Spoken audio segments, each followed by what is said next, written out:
ครับเราก็เดินทางออกจากวัดเสวียนจางนะครับไปที่วัดหวนวูก็อยู่บริเวณทะเลสาบสุริยันจันทรานะครับก็นั่งเรือออกมาจากวัดเสวียนจางนะครับหลังจากนั่งเรือเสร็จแล้วเราก็มาต่อรถนะฮะเพราะว่าวัดหวนวูนี่ไม่ได้อยู่ริมทะเลสาบทีเดียวนะครับ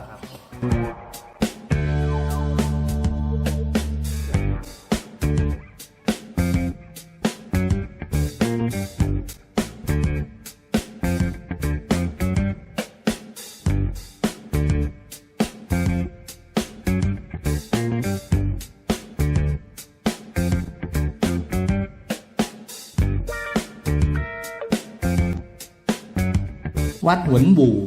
หรือวัดบูบุญก็หมายถึงวัดที่มีศาสดาขงจื่อเทพเจ้าแห่งปัญญาและเทพกวนอู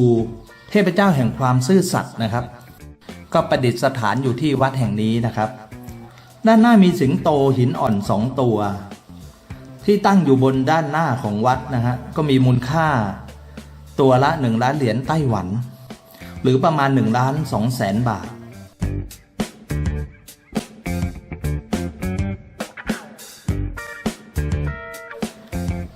วัดนี้เป็นวัดที่ทางการญี่ปุ่นจ่ายค่าชดเชยให้กับทางการไต้หวันโดยการสร้างวัดแห่งใหม่ขึ้นบนไหล่เขาแทนวัดหลงฟิง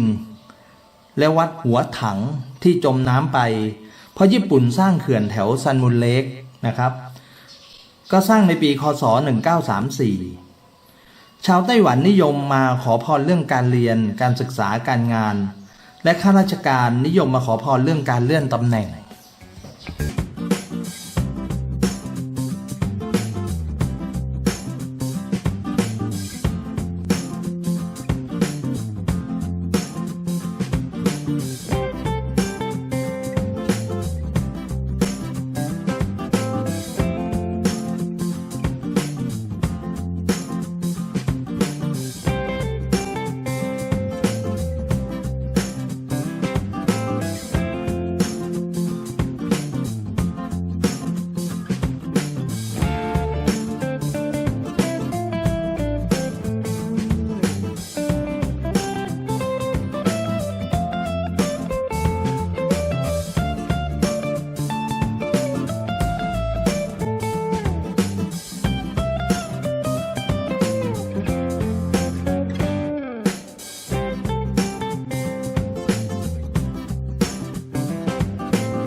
ชลบุรี .com ศูนย์รวมบ้านมือสองคุณภาพแห่งแรกของจังหวัดชลบุรีค้นหาบ้านและที่ดินจังหวัดชลบุรีได้ที่